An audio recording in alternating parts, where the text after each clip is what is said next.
আসসালামু আলাইকুম প্রিয় শিক্ষার্থী বন্ধুরা, তোমরা যারা এবার 2025-এ একাদশ শ্রেণী ভর্তির জন্য অনলাইনে আবেদন করছো, তোমরা কিন্তু ইতিমধ্যে অনেকে আবেদন করে ফেলছো আর অনেকে আবেদন করবে বলে প্রস্তুতি নিচ্ছ। তো শিক্ষার্থী বন্ধুরা, তোমাদের এই আবেদন কার্যক্রম কবে শেষ হবে এবং কবে তোমাদের রেজাল্ট প্রকাশ করা হবে এই বিষয়ে এখন পুরো বিস্তারিত আলোচনা করব। তো বিস্তারিত যাওয়ার আগে তোমাদের কাছে একটাই রিকোয়েস্ট থাকবে, তোমরা এখনো যারা শাওন অনলাইন একাডেমি চ্যানেলটি সাবস্ক্রাইব করো তোমরা অবশ্যই চ্যানেলটি সাবস্ক্রাইব করে পাশে থাকা বেল বাটন আইকনটি অন করে রাখবে, কারণ শাওন অনলাইন একাডেমিতে শিক্ষামূলক যে কোনো প্রকার ভিডিও আপলোড করা হোক না কেন এটা সবার আগে তুমি পেয়ে যাও। প্রিয় শিক্ষার্থী বন্ধুরা, শিক্ষা মন্ত্রণালয়ের একটা নির্দেশিকা মতে তোমাদের কিন্তু 30শে জুলাই 2025 থেকে আবেদন কার্যক্রম শুরু হয়ে গেছে এবং তোমাদের এই আবেদন কার্যক্রম চলবে কিন্তু 11 আগস্ট 2025 পর্যন্ত। 11 আগস্ট 2025-এ তোমাদের আবেদন চলার পরে তোমাদের আবেদন যাচাই বাছাই নিষ্পত্তিকরণের যে কার্যক্রম এটা চলবে, কিন্তু এটা চলবে 12 তারিখ পর্যন্ত। কারণ তোমরা এখানে যারা আবেদন করছো সবাই কিন্তু সঠিকভাবে আবেদন করতে পারো নাই, অনেকে কিন্তু অনেক ভুল তথ্য দিছো, অনেক ভুল ইনফরমেশন দিছো, অনেক কিছু ভুল করছো। এই আবেদনগুলো যেগুলো আছে এগুলো কিন্তু বাতিল বলে গণ্য করা হবে। বাতিল বলে গণ্য করা হওয়ার পরে যেগুলো সঠিক থাকবে সেইগুলোকে গ্রহণযোগ্য করা হবে। আর তোমরা যারা খাতা বোর্ড চ্যালেঞ্জ করছো তোমাদের আবেদন শুরু হবে কিন্তু 13 তারিখ থেকে, অর্থাৎ 13 আগস্ট 2025 থেকে শুরু হয়ে চলবে 14 আগস্ট 2025 পর্যন্ত। কিন্তু শিক্ষার্থী বন্ধুরা, তোমরা যারা খাতা বোর্ড চ্যালেঞ্জ করছো এখানে দুটো ক্যাটাগরি আছে। এক আছে যে তোমরা আবেদন করার যোগ্য, আর একটা আছে হচ্ছে আবেদন করার যোগ্য না।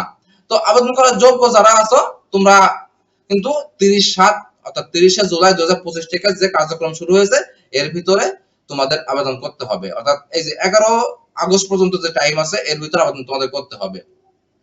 আর তোমরা যারা আবেদন করার যোগ্য না, যেমন তোমাদের কিন্তু পয়েন্ট কম আছে, আবেদন করতে পারতেছো না, অনেকে আছে যে ভালো রেজাল্ট করবে এই প্রত্যাশা আছে কিন্তু সে ফেল করছে, কিন্তু তার মনে একটা ভিতরে একটা কনফিডেন্স আছে যে সে খাতা বোর্ড চ্যালেঞ্জ করলে ভালো একটা রেজাল্ট করবে, হয়তোবা শিক্ষকদের কোনো একটা মিস্টেকের কারণে তার রেজাল্টটা ফেল চলে আসছে। তো এই শ্রেণী যারা আছো তোমাদের রেজাল্ট প্রকাশ করা হবে 10 তারিখে। 10 তারিখে রেজাল্ট প্রকাশ করা হওয়ার পরে 13 আগস্ট তোমাদের আবেদন শুরু হবে এবং 14 আগস্ট পর্যন্ত তোমাদের আবেদন চলবে। তো এই প্রথম পর্যায়ে সকল শিক্ষার্থীর আবেদন কার্যক্রম শেষ হওয়ার পরে 20 আগস্ট তোমাদের প্রথম পর্যায়ের আবেদনকৃত শিক্ষার্থীদের যারা আছো তোমাদের রেজাল্ট প্রকাশ করা হবে। কিন্তু শিক্ষার্থী বন্ধুরা, তোমরা কিন্তু যারা আবেদন করতেছো তোমরা কিন্তু একটা কলেজ না, তোমরা কিন্তু 5-5টা কলেজে আবেদন করতে পারবে। কারণ তোমাদের যদি একটাতে সমস্যা হয় সেক্ষেত্রে তুমি অন্য একটা কলেজ, একটা গেল আরেকটা কলেজ, 3 নম্বর কলেজ, 4 নম্বর কলেজ, 5 নম্বর কলেজ, অর্থাৎ এই করে করে তোমরা কিন্তু সর্বমোট 5টা কলেজে আবেদন করতে পারবে। কিন্তু 5টার অধিক তোমরা কিন্তু কোনো কলেজে আবেদন করতে যাবে না, সেক্ষেত্রে তোমরা আবেদন করতে পারবে না। এটা কিন্তু একটা সমস্যার সৃষ্টি করবে। কিন্তু তোমাদের আবেদন কার্য করার জন্য 220 টাকা যে অনলাইন চার্জ এটা কিন্তু বাধ্যতামূলক।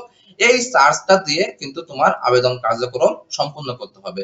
তো শিক্ষার্থী বন্ধুরা, তোমরা এখনো যারা আবেদন করো নাই তোমরা 11 তারিখের ভিতরে আবেদন কার্যক্রম শেষ করো, কারণ 20 তারিখ যেহেতু তোমাদের রেজাল্ট প্রকাশ করা হবে এবং তারপর তোমাদের ভর্তি কার্যক্রম শুরু হয়ে যাবে। তো শিক্ষার্থী বন্ধুরা, আজ ছিল এই পর্যন্ত। দেখা হচ্ছে পরবর্তী কোনো ভিডিওতে। ততক্ষণ সব ভালো থাকবে, সুস্থ থাকবে। আর ভিডিওতে ভালো লাগলে তুমি ভিডিওটি শেয়ার করে তোমার বন্ধুদের মাঝে ছড়িয়ে দাও। ধন্যবাদ প্রিয় শিক্ষার্থী বন্ধুরা।